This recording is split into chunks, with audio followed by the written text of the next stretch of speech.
are you, man? Uh, I'm so tired. Holy shit. The cats. Yeah.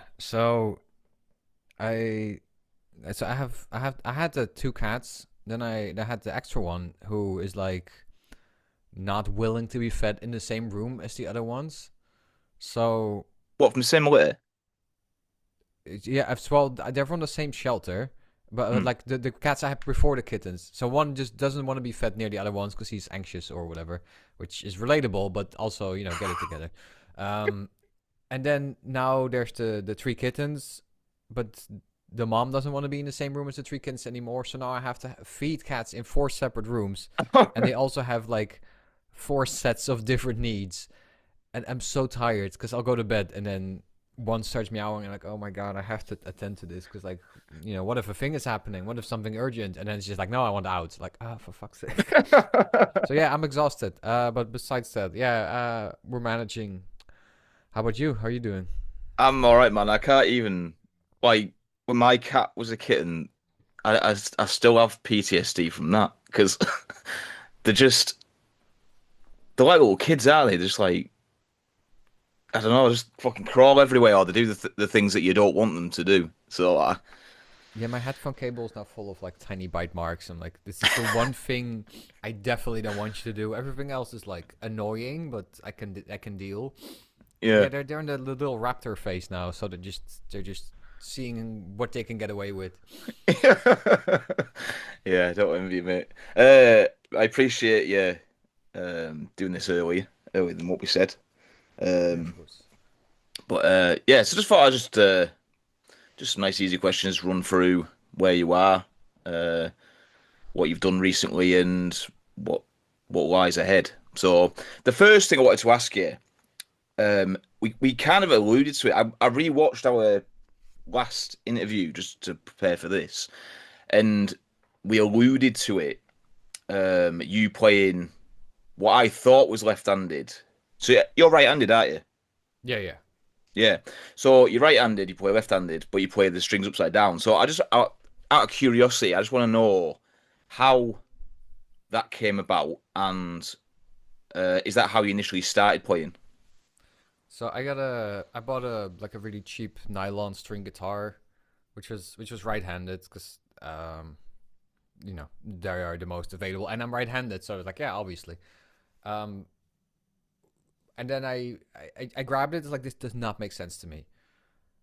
So I just kind of it's the thing, right? When you start a guitar, then the fretting is so much harder than the picking. And over time, the picking will be like the more difficult thing because like Yeah. it's more advanced, and then you want to use your dominant hand for that. So I think my brain just naturally went, well, fretting is impossible with this hand, so I'm just gonna use my other hand. And then I never really tried right-handed until, funnily enough, and I feel this is like the big reveal, until last week when I've decided I had enough. So I had an injury on my left hand and my right hand, but that healed. So I have permanent nerve damage here probably, and that Wow. affects my picking. And I was like, I'm gonna try right-handed guitar, and that's been going surprisingly well, to the point where I'm now playing. I've been playing for a week now, and I can play like more advanced riffs than I thought I would. So it does translate luckily, and the main difficult thing is now transposing the strings upside down. Like when I'm learning a song, like I know how this goes, but now I have to like do it the other way around. Hmm. So yeah, I'm playing for 7 days and I'm practicing arpeggios. So it's going well. That's Like they're crazy. awful, but like it's Crazy. So that's something. That's why I've seen it. I've never actually spoke to anyone about it. So you'd be playing the chords upside down as well, not will you? yeah, yeah, which is really fun because when I played with Nathanael from Muskox, he has to transcribe it to how he's playing, and I play Yeah. chords like very differently. So he would then send me the tabs of how he's playing it, and it's much easier the way he's doing it. But like some of the ways are just easier for me. Hmm. Yeah. Crazy.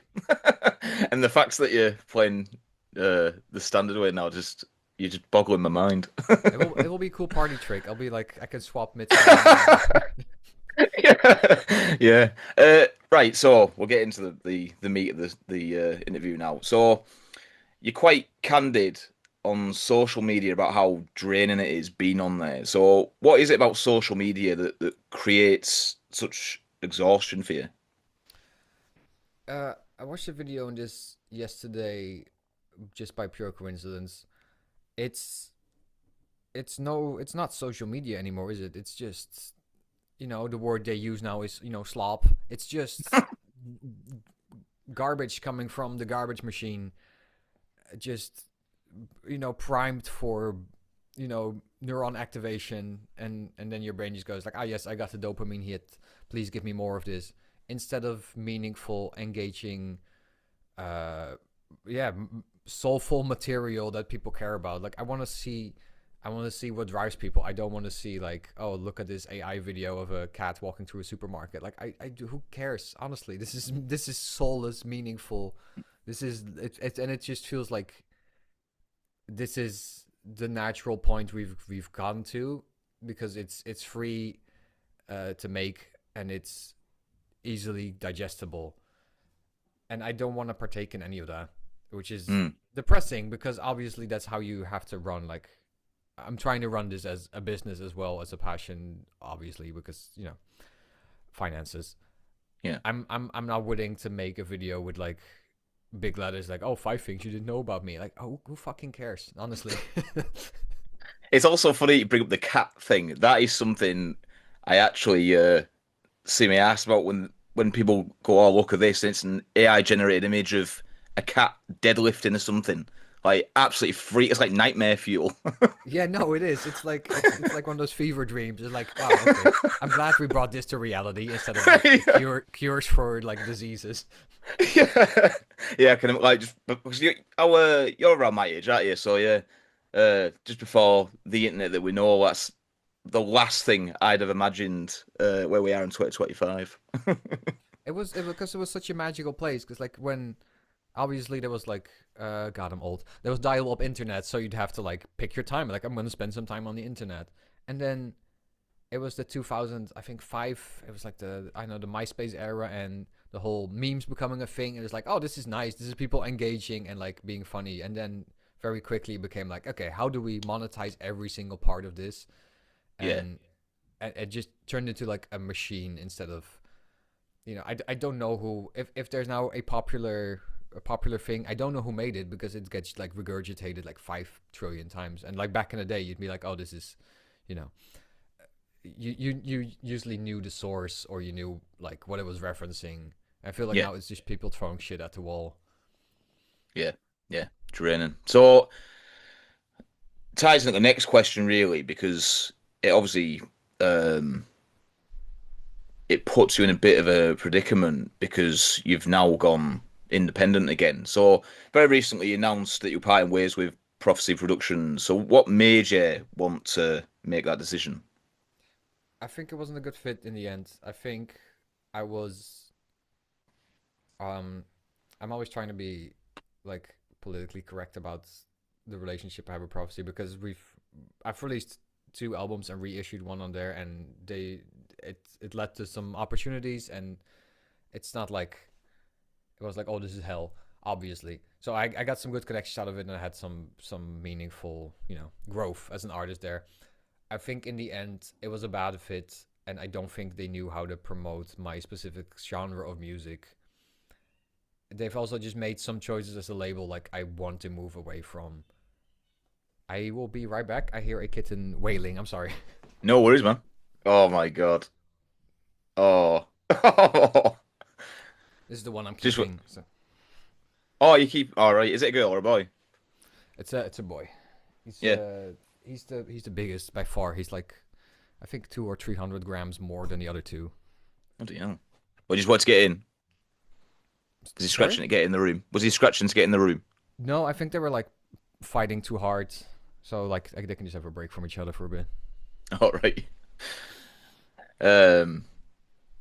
But Yeah. yeah, sorry. So Prophecy is going a bit in the way where um I don't know if I'm gonna get in trouble for saying this, but also I'm well past caring.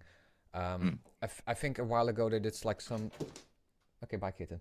A while ago, they did some video for, I think it was like Nachtmystium or something, and it had like, which is already like a figure in the scene that's not very well liked because of like, you know, I'm not gonna go into that. People can look it up if they're super interested. But Yeah, I don't know who that the is. way they did the video was just like all the hateful comments, like, "Oh, you signed Nachtmystium." Like, why are we doing this? And it just had some like flat out like slurs in it and whatever. And I was like, can we just not? This is not what I want or want to be associated with. And I think since then they've just gone down a path I don't agree with. Mm. So the decision to leave was logical for me. Like I want to engage with my community more because like selling albums is nice, but selling albums into like a void and just getting a sheet at the end of 6 months being like, okay, this is how much you made. Like I do not care. I like seeing names, interacting with people, signing stuff. Like that's what it's about. It's not about, oh, here's a paycheck. Like I don't care. Yeah. So what? Um. So obviously you left, but what made you want to, rather than shopping for another label, like what made you want to just stay independent? I think it's the way now for artists. I don't think there's. I think with how things are, the labels are becoming more and more redundant. They're very good for physical merch printing and shipping and whatever. So if I would sign a deal with something again, it would just be to like for the physical printing side of stuff. And uh, I don't see with Bandcamp and streaming services, I don't see the use of a label at this point anymore. Yeah. It's funny, I did an interview last night with the band Earshot, and I spoke to them about uh the Lars Ulrich thing with Napster back in 2000. And we were discussing that, and he it seems like from artists that I speak to, everyone's in that sort of position where they don't really know what the future is. So they try to find their own model. And a few years ago, I interviewed the singer from Sickleman, and he had a business model idea, which was he was going to sell the um like literally sell his songs, the copyrights to his songs, and he was basically going to do it. I think the idea was that kind of like as a painter, you make a canvas and then you sell it wholesale to the customer. So it just feels like there's a lot of artists trying out different things. Yeah, So one of the things I hope to get out of this, and I'm still hoping to get out of this, because it's more I mean it's more long term viable. Is yeah, doing commission work for like soundtracks for games or movies or whatever. Because I feel like there's you have a price and yeah, you pay it, and then like if more people like it and stream it and buy it, and like you whatever, but like I can pay rent. It's it's the same idea, and it would be nice to like work on someone else's vision and not just have this, because like releasing albums is obviously expensive and takes a long time, and then you have one day your album releases, and then this like first week release is important, obviously, and then that's it. That's if it doesn't do well, then okay, well, next album maybe. Like that's yeah, just how it goes now. yeah. Well, actually, this actually goes into the next question. So since 2023, you've released three LPs, with another LP and EP coming out next year. So what spurs your creativity and the necessity to release so much material in a short space of time? I mean, the very honest answer is just like depression. Like honestly, it's just that's just it. It's an outlet. I it's the thing I do. We're like, all right, I don't know how to deal with any of this. I don't want to go outside. I don't want to talk to people. I'm gonna write more music. So Does it yeah, I work? have I have I have. Sorry, Does it work? Or is it like a temporary sort of catharsis? it's better than the alternative, right? It's like Yeah. I compare it to like when people say like, oh, when your mental health is bad, go to the gym, which I do, Mm. and it's not fixed. Although if I wouldn't go, it will be worse. So it's like I'm aware of my position in this, where if I wasn't doing it, I'd just be like, well, what am I doing with my time? So in that way, it definitely helps, and that's also why I wanted to do like the Forlorn stuff now, because obviously when people hear Thurnin, they're gonna be like, oh well, this is kind of whimsical, magical, and then the doomy stuff is gonna be like, oh, are you okay? Because there's obviously two sides to this. Yeah. But yeah, I like writing. I don't love producing stuff, but I have a hard time doing things as a hobby, because like, oh, I've written this entire album, I might as well produce it. Yeah. Um, right? So before I go into this, 'cause I don't want to butcher the names. How do you pronounce the album name for your third album, Turn an album? Harmr. Harmor. It is Harmor, right? So that dropped this year, obviously. Amazing album. I think it's great. Thank you, thank you. What are your overall impressions on the record now that it's creeping up to being a year old? Um, I haven't listened to it since, because it's really painful. Because it really captures that moment in time for me where like I don't know what to do with myself, or like yeah it was the worst period of my life by far, and then I wrote it in Right. 14 days, and then it was just a blur of writing. I'm it's hard to say from like a music perspective, because like it didn't specifically do well, and I'll always be reminded like the first album did well, and then it got worse and worse. So on that point, I don't know, and I'm trying to not care. From my Right. personal perspective, I'm glad I wrote it, because I think if I didn't, I would be like a lot worse off. It Mm. was my catharsis of grief, because I don't know, I didn't know what to do, and even when everything just happened, I was like, I don't know if I can write this. And then I don't know, the end result is I am proud of it. It's good. I'm glad I could do my part in like remembering them. Yeah. The second track, is it Gefre? Is that how you pronounce it? Gefera. Gefere, right? So that, for me, that's my favorite song on the whole album. It's an absolute trip.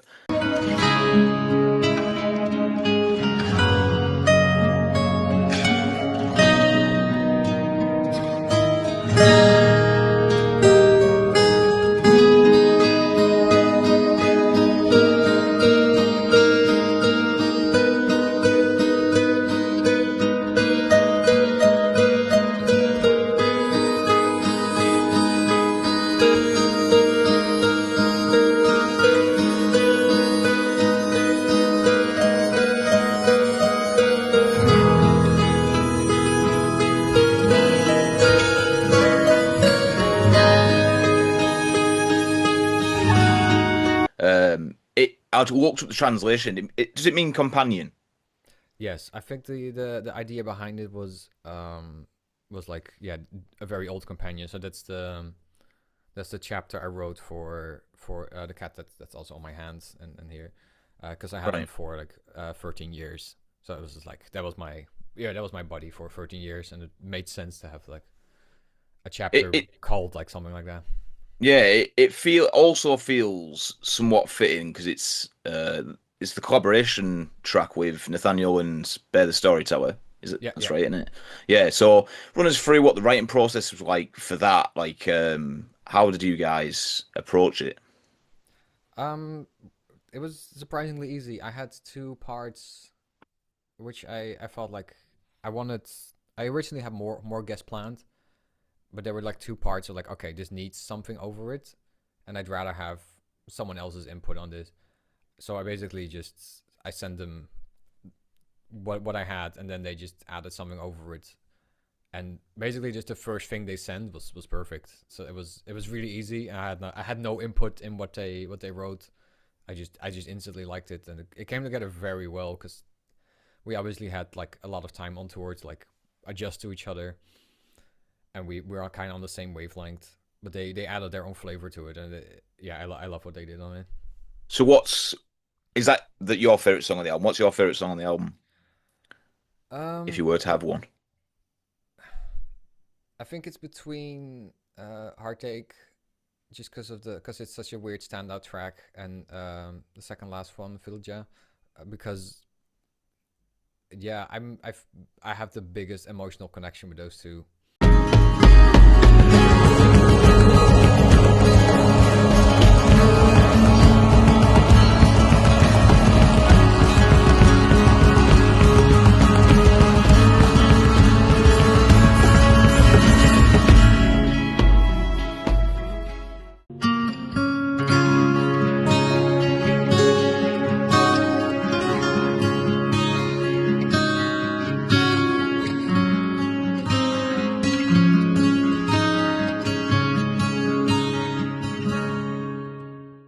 Because Right. they are like just one is obviously about like it's the middle point of the album, and it's basically like this is where death happened, and then Filja is like the recap of like, okay, well, here I am now, like, now what?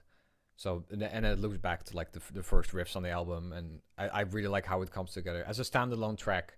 I don't think it would work as well, but that's also not the point of the album. Is if people listen to this on shuffle, I will find you.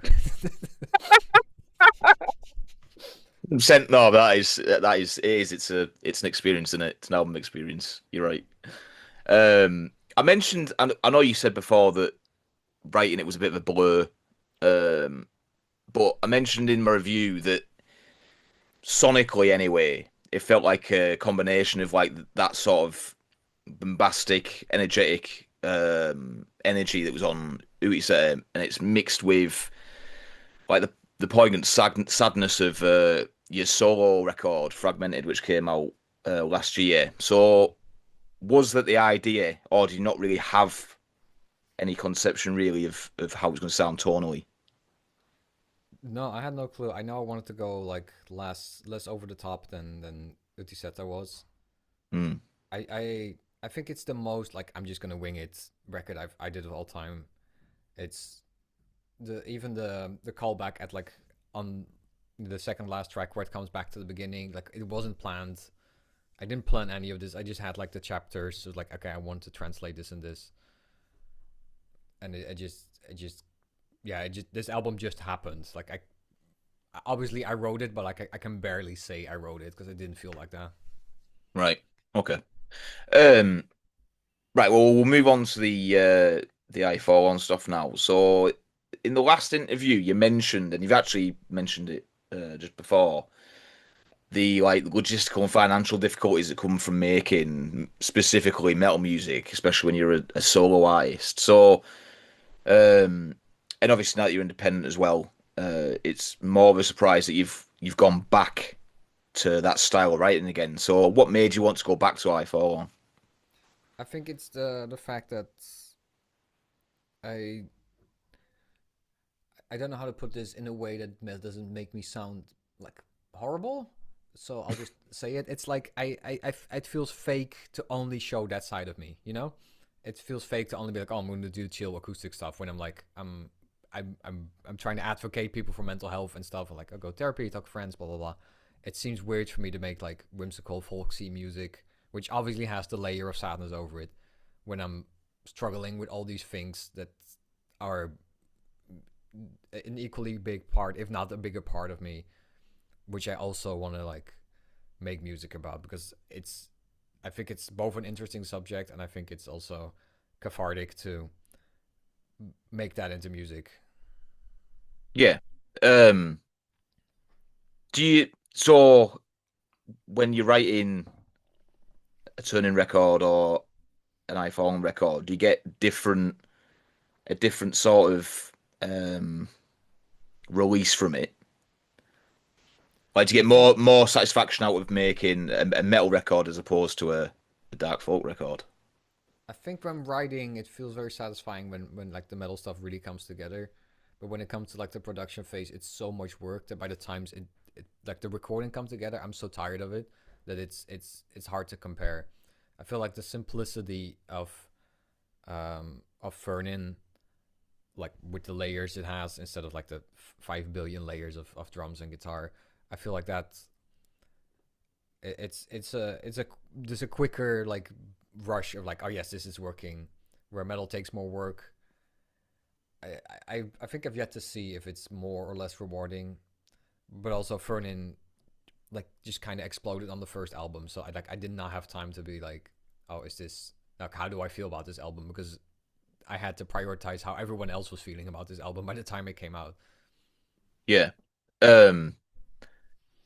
So the we'll talk about Requiem that's coming out the 6th of January, in it? Yeah, 6th January, you said, yeah.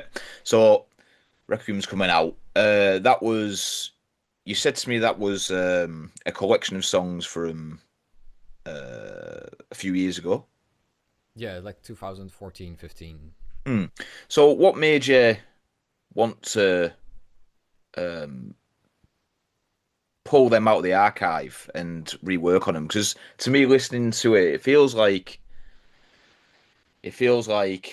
um, a collection of songs that are from in the past, but they've got like a modern turning spin to them.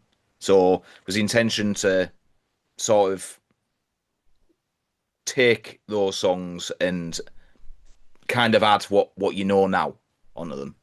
It was a partially it's a warm up because I want to do like a full length, and my metal production skills were like not there anymore.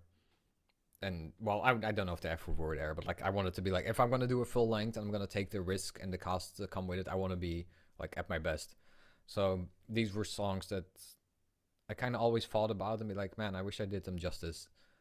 Um, and I felt like now that I could with like proper mixing and mastering, and also just my songwriting has obviously gotten better since like I don't know 11 years ago.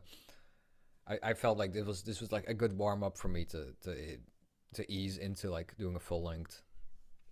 So what was the acoustic stuff added later on, or what when you say like they were from 2014, was it just like a bog standard Doom sort of sound, or did you have all these elements in there to begin with?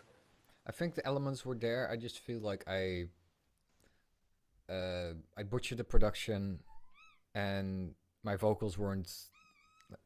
Hi, my my vocals weren't great, and it was just like a lot of stuff combined from like.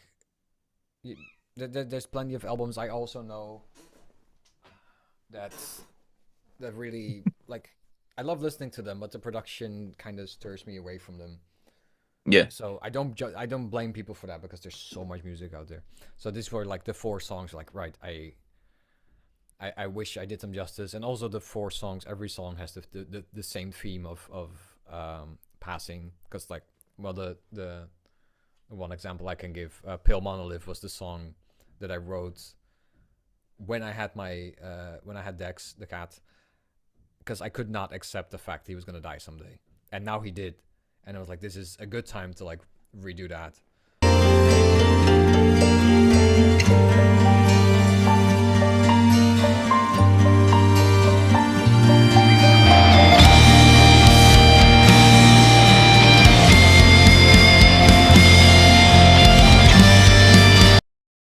So Yeah. there's the common theme as well. Right. So how far are you with the full album, the new album? I'm pretty far. I think I have to finish up one song. I started I started recording and production already on like most songs, but there's one song I want to finish up and see if I want some interludes. But it's already on the longer side because I think it's like an hour or something. So it's pretty far in. I just been taking a break because well it's hard to record when there's seven cats running around. So after they're gone, which is next week somewhere, I will I'll try to focus on that. And yeah, I gotta round up the new Thurnin as well. So that's just been on a break, which is probably good for me as well because I've been kind of pushing it. Mm. So what are your overall impressions? I know it's not finished, but how do you think it fares with the EP that's coming out in January? I think the EP taps into like that old like mid to late 2000s vibe of like melodic death doom metal. I feel like the new album is a mix between that and like more atmospheric black metal. So Oh yeah. it steers away from it, but I've really trying to channel like that whole despair, anxiety vibe that you find in like some of those bands where like it's just like gritty. Okay. He has so many opinions. I'm trying to lean more into that part and less into the like, oh look how melodic this is, because often I'll hear music, and I've actually discussed this with like Nathanael as well, where you will hear a piece of music which is just like a few chords, and oh my god, it's just a few chords, and you're like, oh, I want to do this, but then when you do this, like, no, I can't do this. This is too minimal. But you love hearing it. You're just like, no, I can't get away with this. So I'm trying to channel that part. Just like, it's okay to play a riff for 2 minutes and just build up on it and have some atmospheric layers over it. And part of that is also because it's more manageable for me than making like I'm not gonna make a Flash God Apocalypse album, you know. I can't do all that. I can't mix all that. It's gonna sound horrible. So I'm trying to stay in the lane of what I want, and also in Hmm. what's feasible as like a one man project. So are you satisfied with how it's going then so far? Yeah, I think it's a lot of songs that I wrote like after the full length came out, like in like 2018, and then over the years I started adding stuff. So there's a lot of riffs now. I will probably change because like, well, this doesn't hold up as well. I think overall it's interesting. I don't think there's anything that really sounds like it. Which there probably is because there's so much music out there, but like there's nothing that I know of that reminds me of this.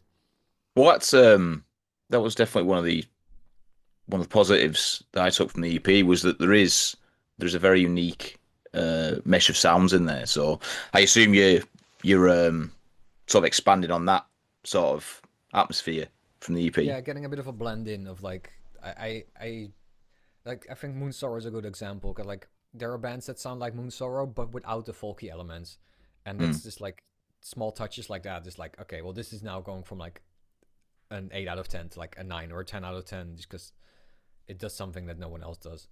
And I don't know if I am because like I'm obviously biased towards that, but I'm trying to make something that's both interesting to make and hopefully to listen to.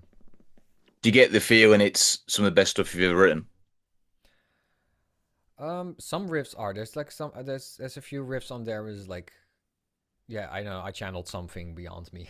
That's so that's always nice when you have like that one riff like, oh okay, I still got it. So there's some stuff on there. I think when it does come together, I will definitely put it like on the list of. I think even now looking back, I think Pale Monolith is in the top of like the favorite things I wrote now with this new production. Yeah, So cool, there is definitely like an upwards trend of like, okay, I'm getting a hang of this whole songwriting thing. cool. So when do you think that will be out? I'm hoping autumn or winter, 2026. Hmm. But Independent yeah, release. it's not sure. It's gonna depend on like on many factors, and I mean I'm gonna pull the poor artist card, but like it depends on finances of course as well, because like if how much if I have to do the mixing and mastering on my own, which is likely now, it'll it'll take a bit longer, but you know it's I may or may not also be releasing other albums this year, so it's a lot Right. going on. Well, so I've got one more question. It was just basically so you've got two iPhone records coming out next year. What's the future for Thurnin? Well, new album is well. I mean, if the album was released now, as it is, I would probably be happy with it. So it's definitely there. I have some things to add. See if I can get some guests on it, and then I I'm still waiting on the art, but that's most likely coming out before a new Forlorn album. Is it It's oh yeah, no, it's ne very far next in. year? It's not the EP, but like the full length. So I'm Yeah. expecting the well, I can't make promises, but I was hoping like early summer, something like that. Because Right. I'm not stuck to the whole 3 months of promotion cycle now from a label, so I can just be like, well, it's done now, and I'm bored. I'm gonna release it, you know. Yeah. Um, you mentioned again last interview that you couldn't you couldn't elaborate on it, but you had um like a soundtrack project that you were working Yeah, on. yeah. How, So this might be a good time to mention that. Yeah, so I think that will come out before a new Vernon and after the coming EP. I'm basically just finishing up things and looking for like an artist that fits the style of the cover. I think it'll be like a nice in between break because it's a more minimal project because all of the recording is on, well, either acoustic guitar or done through VSTs on the MIDI keyboard. So that oh, obviously cool. requires a ton less mixing than I don't know, vocals and 40 layers of electric guitar. I'm hoping that's just like a nice little like, palette cleanser between really heavy stuff and then back to the Fernin. Hmm. It's just stuff that like I like to hear because I've noticed a lot of the time I will listen to soundtracks instead of music, and then Exactly the one same. yeah, and then wonder like why don't more people like make music like this? Yeah. 'Cause, like I love the Silk Song soundtrack or uh Blasphemous 2, stuff like that. I love listening to it, and then if you just want to hear that, a lot of them are so tied into like the area in the game where they are that in my brain they're too intertwined to listen to them separately. Hmm. So I'm hoping to create something that just stand on its own, but could also then lead to like people being like, hey, we have a soundtrack we need making. Yeah, that sounds cool. It's funny you bring up the like listening to soundtracks more than music thing. Have you played Human Revolution, Deus Ex? Yeah, yeah. Yeah, so I absolutely love that. That's how well, and Mankind Divided. The game itself's not as good, but those two soundtracks are unbelievable, and I tend to just have them on loop all year round, pretty much, because I just don't get bored of them. I have to replay it because I mean I played it twice, which is amazing considering the spectacular amounts of ADHD I have. But I really like them, and I never got around to Mankind Divided because I remember when it came out, it was like the heaviest thing to run on a PC of all time. So Was I it? just yeah, it was so slow to load and everything. Just like nothing ran well, and I probably Oh, right. I think hardware caught up now because it's like what is it like 12 years ago or something. Mm. Yeah. But Well, to be fair, it's the studio meddling, so they basically just ripped it apart and sold DLC and added loads of crap that wasn't needed. So it's not as good as Mankind, Human Revolution, but the soundtrack anyway is immense. I will give it another listen because I do remember liking it, but it's been so long. Mm. So just talk about that then. What are some of your favorite soundtracks of all time? Um, Definitely Chrono Trigger. That's a Mm. classic. It's a good one. The old Zeldas. I don't really care for like the soundtracks like after Wind Waker. Uh, the Expedition 33 now because it's just phenomenal. I still need to play that. It's so good. The Yeah, Silk Song, Hollow Knight. I think I might still like the Hollow Knight soundtrack more just because it has more of that. It has more of that lonely vibe to it because it doesn't have like the full orchestra, which like it's objectively better the Silk Song soundtrack. But like I feel like I just need to give it time because it's obviously like a game I'm very fond of. Um, yeah, Diablo 2, which is very obvious that's to a lot of people. yeah, it's a good one. Yeah, no, it's so good. It's like just Yeah. just right off the bat, it's like that chord. Like, all right, you got me. Well, that's all I got, man. Have you got anything you want to talk about? Or Uh, yeah, I don't know. I'm glad the orchestral like soundtrack stuff came up because I'm still in the I'm still brainstorming how to handle it and what to do with it. yes, you're gonna do I physical release for that or not?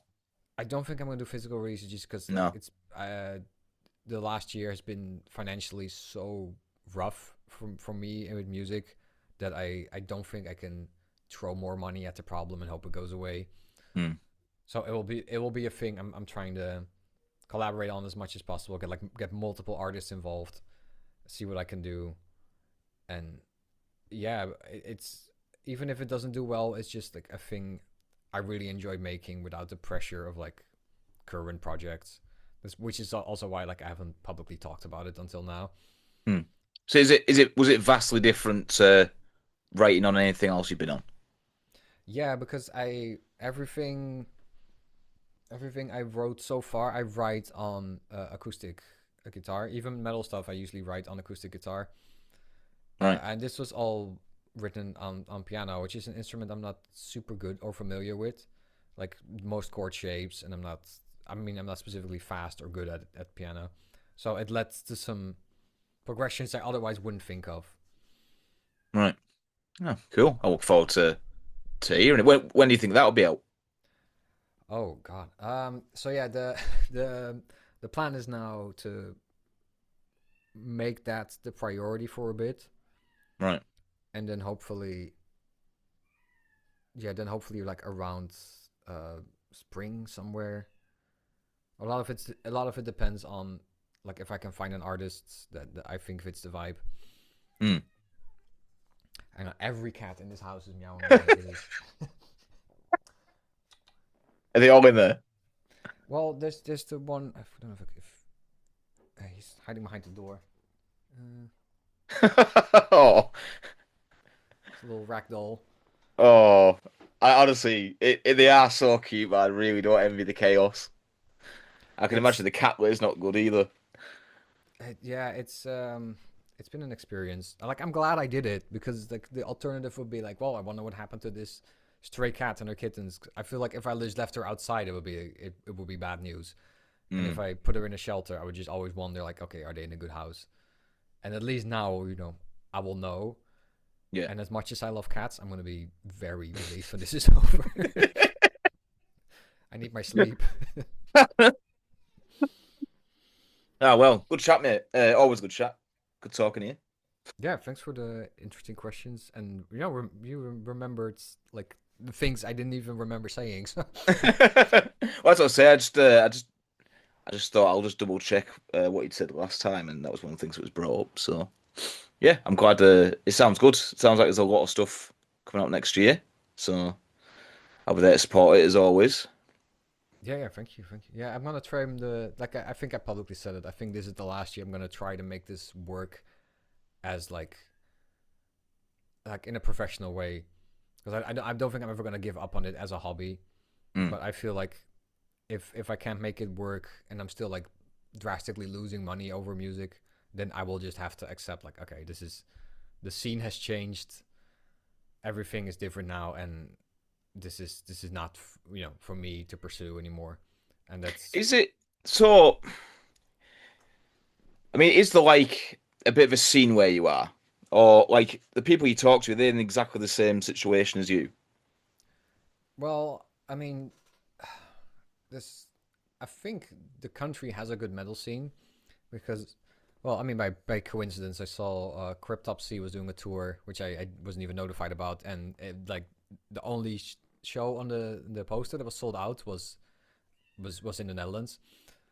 So like we're Right. doing well with the metal scene. I think at least most of like the people listening to me are either from the US or Germany, so not so much here. Mm. But I also just know every artist I know right now is just having a horrible time with it because everyone is getting more disassociated.